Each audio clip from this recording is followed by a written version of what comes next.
नमस्कार, कोटपुतली एजुकेशन में आपका हार्दिक स्वागत है। मैं पंकज शेरावत उपस्थित हूं आपके सामने महत्वपूर्ण जानकारी लेकर। जी हां, Rajasthan university BSc part second का रिजल्ट यहां पर जारी कर दिया गया है और जो कि आपने देखा भी है। उसके बाद में मैंने आपको टेलीग्राम पर एक मतलब कि मैसेज डाला था कि मैं जल्द ही आपको मतलब कि वीडियो अवेलेबल करवा दूंगा कि आपके रिजल्ट में क्या क्या चीजें देखने को मिल रही हैं, उनका मतलब क्या है, किस तरीके से आपको रिजल्ट को समझना है। तो ध्यान रहे, आज का वीडियो कंप्लीट डिटेल्स के साथ में बीएससी सेकेंड ईयर के रिजल्ट को होने वाला है। कहीं कोई कंफ्यूजन रहेगा नहीं। मैं जितने भी सवाल होते हैं बीएससी सेकेंड ईयर के रिजल्ट से निकल कर आते हैं उन सभी पे चर्चा करने वाला हूं और आपको समझाने वाला हूं सारी चीजें किस हिसाब से होने वाली है। तो पहले आप देख लेते हैं किस तरीके के सवाल आपके हो सकते हैं, उन सभी पर काम किया गया है। यहाँ पर पास और फेल, जिसके पास लिखा है वो क्या लिखाएगा, फेल किस हिसाब से है। फेल है तो क्या कर सकते हैं, एएफपीटी है तो इसका मतलब क्या है, RWUM लिखा है इसका मतलब क्या है, रिवेल कब हुआ कैसे, रिवेलेशन फोरम क्या है, कैसे आएगा, कब आएगा, ग्रेस लगी है यानी कि ग्रेस कैसे लगी है, किस नंबर पे लगी है, किस तरीके से हम चेक करेंगे। 36 नंबर नहीं फिर भी पास, 36 की बात करूं या फिर बीएससी में जैसे मैथ की बात करूं 43 ही होता है तो वो नहीं है टोटल नंबर, फिर भी पास कैसे हो गया मैं।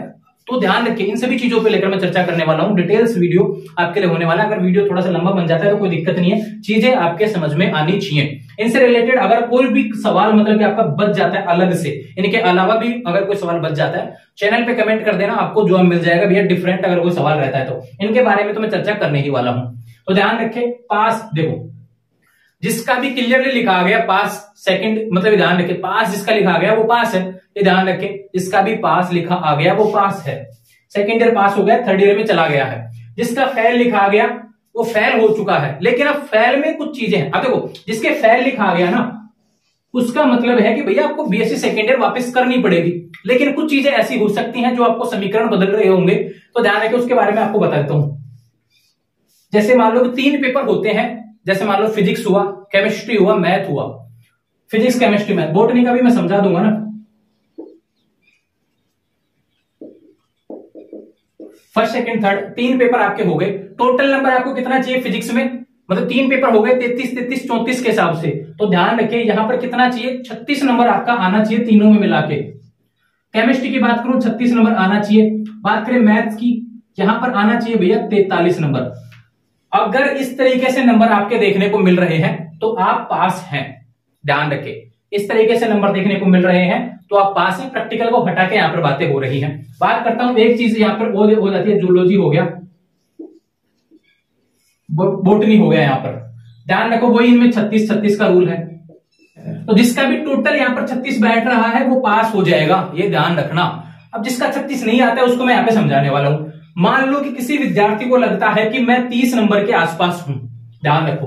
मान लो कि आप 25 के आसपास हैं, 25 से 36 में कितने नंबर चाहिए, 11 के आसपास। किसी को लगता है कि सर मेरा तो रिजल्ट बहुत खराब रहा, मैंने तो पेपर जबकि बहुत अच्छे से किया था, किसी के 2-3 नंबर आ रहे हैं, जबकि उसको लगता है मेरे तो इसमें 33 में से 20 नंबर आने चाहिए थे। तो भैया रिवेलेशन फॉरम लगता है जिसमें आपके दोबारा से चेक हो जाएगी कॉपी। तो ध्यान देके यहां पर मैं समझाने वाला हूं। अब देखो फेल कैसे होते हैं उसके बारे में आपको मैं बता देता हूं। क्या कारण रहता है कि 2 अलग अलग पेपर में अगर 36 नहीं हो रहा है तो आप फेल होंगे। ध्यान रखें, 2 अलग अलग पेपर में 36 नहीं होता है तो फेल होंगे। अब मैं आपको बता देता हूं, मान लो सपोज दैट जैसे मैथ का ही सेक्शन की बात हम करते हैं, इस वाले सेक्शन की, क्योंकि मान लो कि बीएससी मैथ से है तो किसी का यहाँ पे 30 आ रहा है, यहाँ पे 43 से ऊपर आ रहा है, 43 हो गया, यहाँ पर हो गया मान लो कि 30 ही आया, 30 आया, 28 आया, कितने भी आया, यानी 36 नहीं हो रहा तो फेल होगा। अब फेल होगा तो उसमें क्या क्या कौन कौन से पेपर ड्यू होंगे यह देखने वाली बात होगी, क्योंकि इनका समीकरण होता है 12-12, मैथ का होता है भैया 14-14 और 15 नंबर का। अब देखो सबसे इंपॉर्टेंट बात क्या होती है कि कैसे भी आना चाहिए भाई 36, ऐसा नहीं कि 12-12 के हिसाब से आना चाहिए, 36 कैसे भी आ जाना चाहिए। एक में 30 आ गया, एक में 0 आ गया, एक में 6 आ गया, 36 होना चाहिए भैया।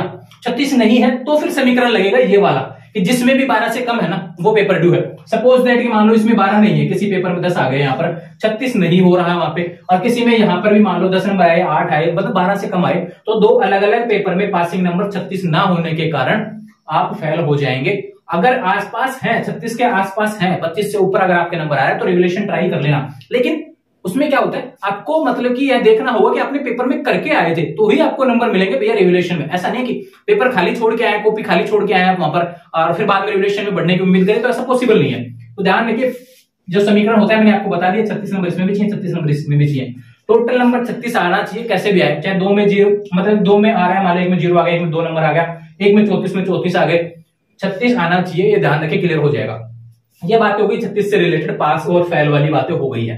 ये बात तो हो गई आपकी, यहाँ पर क्या है, इस पास और फेल से रिलेटेड सारी चर्चा हमने कर ली है। अब बात करते हैं ईएफपीटी क्या है। देखो ईएफपीटी का मतलब क्या है, eligible for part third, eligible for part third, यानी कि आप फाइनल ईयर में हो गए हैं, फाइनल ईयर में हो गए हैं, लेकिन आपका कोई पेपर ड्यू रह गया है। अब देखो, एक पेपर भी हो सकता है, 2 पेपर भी हो सकते हैं, मैक्सिमम 3 पेपर भी हो सकते हैं, लेकिन वो एक ही सब्जेक्ट के होंगे। ऐसा नहीं रख सकते आपकी केमिस्ट्री का एक रह जाए, फिजिक्स का एक रह जाए, पॉसिबल नहीं है भैया, अलग अलग में तो फेल ही होंगे।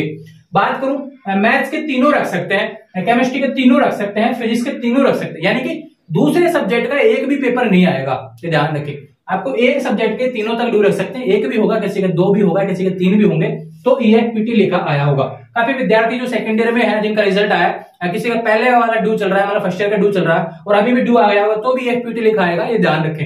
ईएफपीटी का मतलब होता है कि एलिजिबल फॉर पार्ट थर्ड, यानी कि आप फाइनल ईयर में हो गए हैं, सेकेंड ईयर का जो पेपर है वह देना पड़ेगा। कब देना है इसके बारे में आपको काफी विद्यार्थियों को सवाल रहता है, क्या सप्लीमेंट्री तो नहीं आ गया है, मतलब कि पेपर ड्यू को सप्लीमेंट्री मान लेते हो, ऐसा नहीं, सप्लीमेंट्री केवल फाइनल ईयर के विद्यार्थियों को लगती है, ध्यान रखें।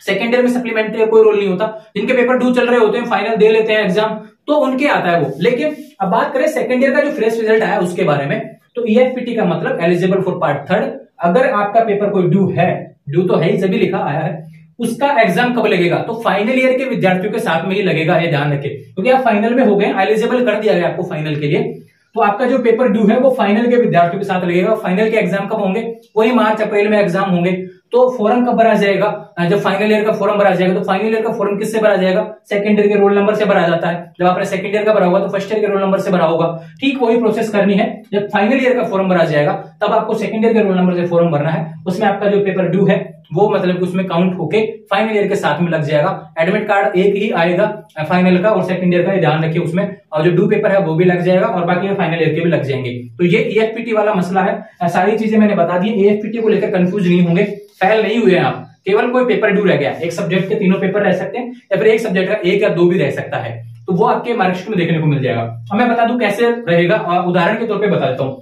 सपोज दैट बोटनी का हम समझते हैं, बोटनी में पासिंग मार्क्स क्या होते हैं भैया, 12 के हिसाब से 36 नंबर टोटल आना चाहिए, ये आना चाहिए। अब आया कितना वो समझाता हूं मैं। मान लो कि 30 नंबर आ गए, एक पेपर में 00 आया, एक में इसमें 10 आ गए, एक में 20 आ गए, तो ध्यान रखो। अब समझते हैं सारी चीज। 36 नंबर चाहिए, आ रहे 30 है, तो मतलब पेपर तो ड्यू है भैया कोई ना कोई सा।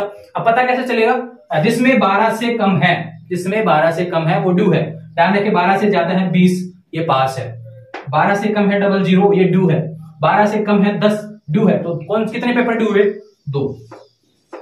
इस तरीके से आपको समझना है जो समीकरण है। अब काफी विद्यार्थी कहेंगे मेरा तो नहीं आ रहा, मतलब 30 ही नंबर आ रहे हैं, 36 नहीं हो रहे, फिर भी मेरे को तो पास दिखा गया, उसका क्या कारण है। उसका मैं आपको बता देता हूं कि जो सवाल है ना वो यहाँ पे खत्म हो जाएगा आपका, क्योंकि इसमें वर्ड होता है, मैं बता दूंगा यहाँ पे। पहले चलते हैं सीधे। तो ये एफपीटी का रूल हो गया, ध्यान रखें। अगर आपको लगता है कि मेरे पेपर में कम नंबर आ रहे हैं, ड्यू नहीं रहना चाहिए भैया, मैंने तो बहुत अच्छे से करके आया था, तो फिर आप रिवोल्यूशन फॉर्म लगा देना, आपके लिए यहाँ पे अवेलेबिलिटी रहेगी। बात करते हैं सीधे RWUM पे, उसके बाद चलेंगे रिवेल पे। RWUM क्या है, RWUM का मतलब होता है रिजल्ट वेट। आपका चीटिंग केस है भैया, यहाँ पर आप चीटिंग करते हुए पकड़े गए थे कॉलेज में, इस कारण से आप पर केस बना दिया गया, यूएम केस जिसको भी नाम देते हैं। तो ध्यान रखें, आपको थोड़ा सा रुकना पड़ेगा कुछ दिन के लिए, क्योंकि जब तक सभी यूनिवर्सिटी के रिजल्ट नहीं आते, राजस्थान यूनिवर्सिटी के सभी रिजल्ट नहीं आ जाते, तब तक आपके पास कोई नोटिस नहीं पहुंचेगा। उसके बाद में रिजल्ट आने के बाद में जितने भी यूएम केस है ना, सभी पे यूनिवर्सिटी काम करेगी और सभी के घर पे एक लेटर भेजेगी। उसमें लिखा आएगा कि आपका कौन सा पेपर ड्यू रख दिया, आपकी साल खराब हुई है या फेल कर दिया, कुछ भी है, वो सारी चीजें मैं आपको एक वीडियो डिस्क्रिप्शन में अवेलेबल करवा देता हूँ, लिंक जो मैंने बना रखा है। RWUM पे क्या क्या संभावनाएं हो सकती हैं, क्या क्या होता है, क्या क्या लिखा आता है और कब तक प्रोसेस हो जाती है, वो सारी चीजें मैं आपको बता दूंगा। वो वीडियो में बता रखा है, उसको आप देख लेना। RWUM का लिंक डिस्क्रिप्शन में मिल जाएगा, ये ध्यान रखें। तो अभी थोड़ा सा इंतजार करना है यूएम वालों को, ये ध्यान रखें। रिवेल की बात करते हैं तो रिवेलेशन हमेशा, ये ध्यान रखें, रिजल्ट आने के 2 दिन बाद शुरू हो जाता है।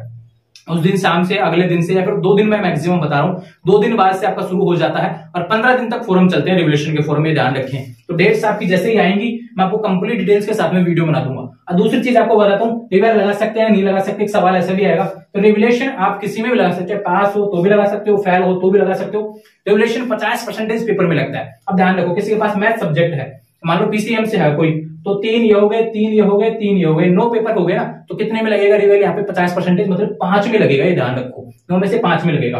आर्ट्स में 6 में से 3 में लगता है। तो इस तरीके से चीजें हो गई, 50% पेपर में रिवेल लगेगा। आपको लगता है कि रिवेल लगाना चाहिए तो वो लगा देना भैया। आपको लगता है कि आपके अच्छे नंबर आने चाहिए थे, मैंने कॉपी में अच्छा किया तो अब नहीं आ रहे नंबर, तो वो भी आपको सॉल्यूशन देखने को मिल जाएगा। तो ये चीज होगी रिवोल्यूशन फोरम से रिलेटेड। रिवोल्यूशन फोरम जैसे शुरू होगा मैं अवेलेबल हो जाऊंगा वीडियो के साथ में, और आपको बता भी दूंगा, मार्कशीट भी कुछ उदाहरण तौर पर आपको देखने को मिल जाएंगे, किस हिसाब से नंबर बढ़ने के चांसेस रहते हैं, कम नंबर कम होते हैं क्या, इस सवाल का भी चर्चा हम उसमें कर लेंगे।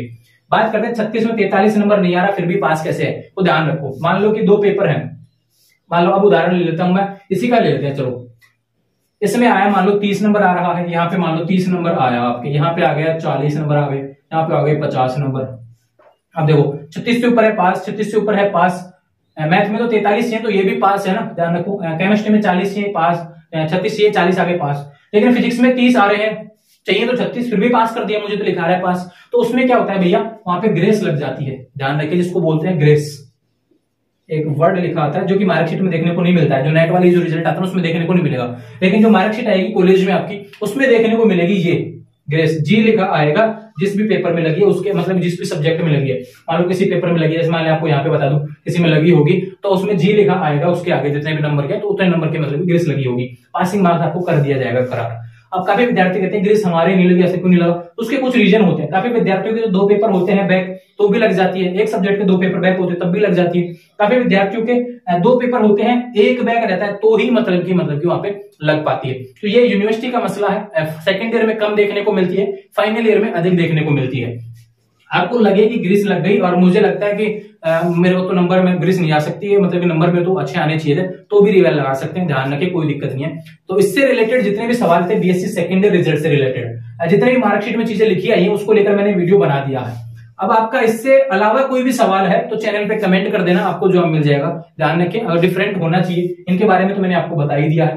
दूसरा बात करूं, जिसको भी रिजल्ट में डाउट लगता है तो इंस्टाग्राम अपने लिए ओपन है हमेशा के लिए, इंस्टाग्राम पर अपनी मार्कशीट भेजिए, क्या डाउट आपको लग रहा है, मैं सवाल लिखे, ऐसा नहीं करना कि हाय सर फिर मैं कब जवाब दूंगा, वो बहुत लेट हो जाएगा, तो फिर मैं मतलब कि मान के चलता हूँ मार्कशीट भी नीचे दब जाएगी फिर, इसलिए कह रहा हूं मार्कशीट भेजनी है अपनी जो रिजल्ट आया, और उसमें बाद में क्या लिखना है, जो भी डाउट आपको लग रहा है कि मैं पास हूं फेल हूं, क्या लिखा है, मैं रिवेल लगा सकता हूं क्या, ऐसे सवाल जो भी इंस्टाग्राम पे भेज देना, मैं सभी पे जवाब देने वाला हूं। काफी मार्कशीट पहुंच रही है दोपहर से, तो जैसे जैसे मैं फ्री होऊंगा तो मैं सारी चीजों पे ध्यान रखे, रिप्लाई जरूर मिलेगा ना, देर रात तक मिल सकता है, रिप्लाई जरूर मिलेगा। तो ये अपडेट थी आपके लिए, मैंने बता दी है। आने वाले समय में ऐसे अपडेट्स के लिए चैनल को सब्सक्राइब करें, बेल आइकन प्रेस करें। उम्मीद है मैंने सेकेंड ईयर रिजल्ट से रिलेटेड जितने भी सवाल थे सभी को क्लियर कर दिया। फिर भी कोई सवाल बच गए तो कमेंट कर देना, इंस्टाग्राम टेलीग्राम व्हाट्सएप सब जगह से मैं आपको बता दूंगा, सभी सवालों के जवाब आपको देखने को मिल जाएंगे। चैनल को सब्सक्राइब करें, सवाल जो आपका है ना जरूर लिखना भैया कमेंट में, मुझे लगता है कि आपके सवालों पे काम करने में मजा आएगा मुझे भी, और आपके जो इतने भी सवाल हैं वो सारे क्लियर होने चाहिए, ऐसा मुझे लगता है। तो इंस्टाग्राम आपके लिए मैं अवेलेबल कर रहा हूं, इंस्टाग्राम चैनल का लिंक डिस्क्रिप्शन में दिया हुआ है, जुड़े रहे चैनल के साथ। Thank you.